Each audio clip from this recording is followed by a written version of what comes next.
I received a question from somebody who has seen a lot of setbacks in life, and a lot of them are coming at short intervals, lot of suffering, in other words. And naturally, the question arises that what is the point of this suffering? And in some destinies, it's very clear that a lot of events are happening. It appears almost simultaneously, setbacks, tragedies, situations. And this person told me that everyone tells me it happens for the best. Now, that was not my understanding, because I can't see myself telling someone it happens for the best. Or they say it happens for your higher good. What I would say is what my guru told me. It happens. Because the minute you say it happens for the best, the best for whom? Best compared to what? The worst. And I gave the example of this girl in Bombay who lost her two parents and her sister in a car crash. Could one tell her it happens for the best? Isn't that putting salt on an open wound? So it happens. It happens because it's God's will that it had to happen out of the blue. Now, that is one instance of suffering, which is a magnified suffering. In this particular case, there are multiple incidents, what you could refer to as small packets of suffering repeatedly over different issues over a period of time. I think what's happening here is the suffering was unavoidable, the situations were unavoidable in which the suffering arose, and the awareness has kicked in that one is suffering. That itself is the starting point, because there's a lot of unconscious suffering which is taking place, which is probably more deep down, creates much more suffering than the awareness that suffering is happening. So it's in a good space when you are firstly aware that I am suffering. It may sound very basic, but I'll give you the example in meditation what happened. At my talk in Pune, this boy said that when I meditate, there are too many thoughts. There are too many thoughts. So I said, you have such an excellent introduction to meditation. He said, what do you mean? Isn't meditation supposed to be no thoughts? I said, the sheer fact that you are aware that there are too many thoughts meant there's something which is aware there are too many thoughts. So it's a good beginning. So this is the dynamic. It is suffering which makes us aware, makes us ask questions, makes us really look at things and figure out what we derive pleasure and pain from, how transient things are. When suffering is a loss of something, when we lose something, we suffer. When we lose something, we suffer. We lose something, we suffer.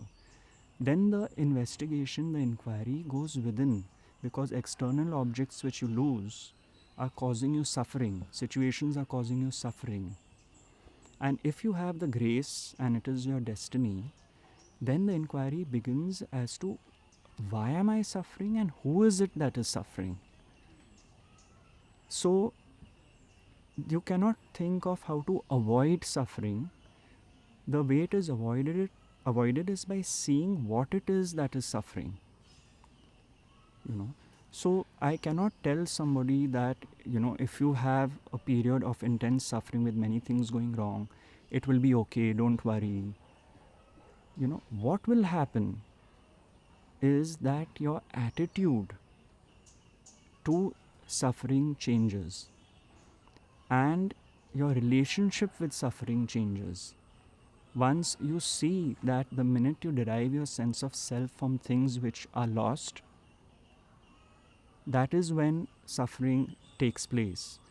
But when the investigation starts going deeper and with understanding, you no longer derive your sense of self from objects which you lose, you come to a centering space and you will notice that your relationship with what goes wrong in your life is not, suffering would not arise. If it did arise, it is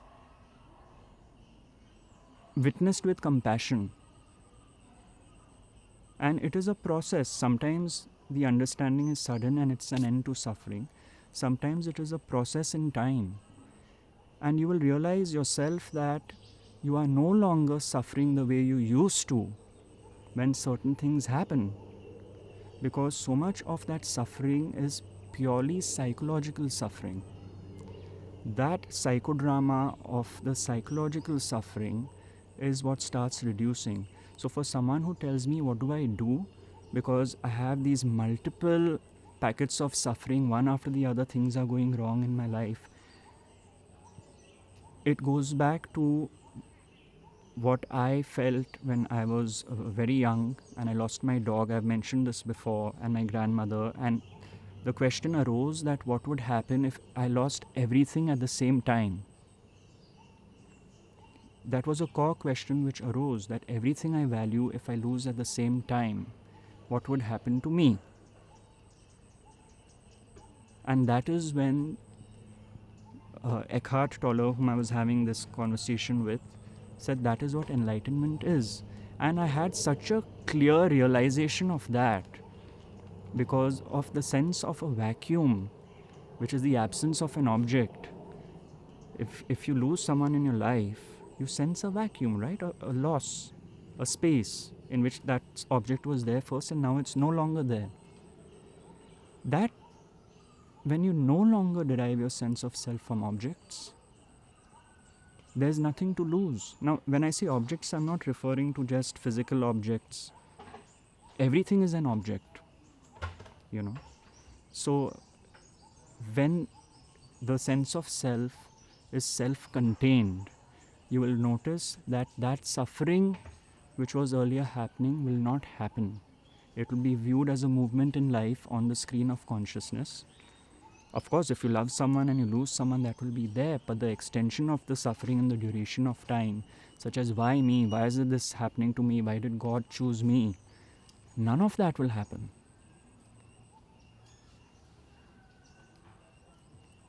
The suffering is the me, you know, because we've claimed ownership of the suffering also.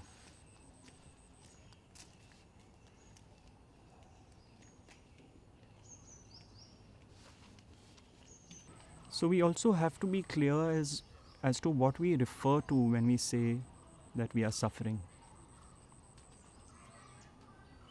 And generally we are suffering when we don't like what's happening, when things don't go our way. That is what suffering is as far as we are concerned, you know.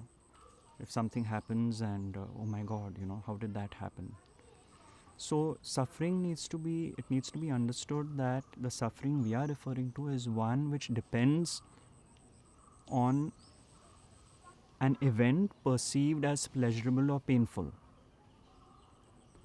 And how we view that event is what makes us suffer.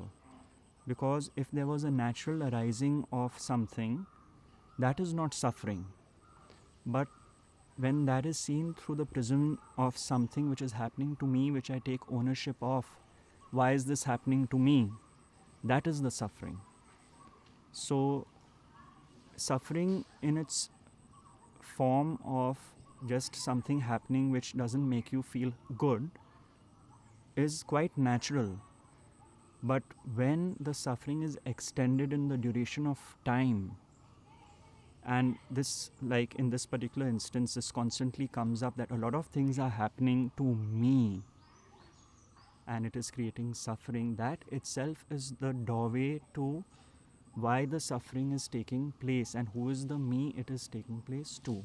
So we are not referring to the simple dynamic of a biological form of suffering, if pain arises because of something, but we are referring to the extension of that pain which creates a lot of disturbance in my thinking processes and therefore in my attitude towards what is happening.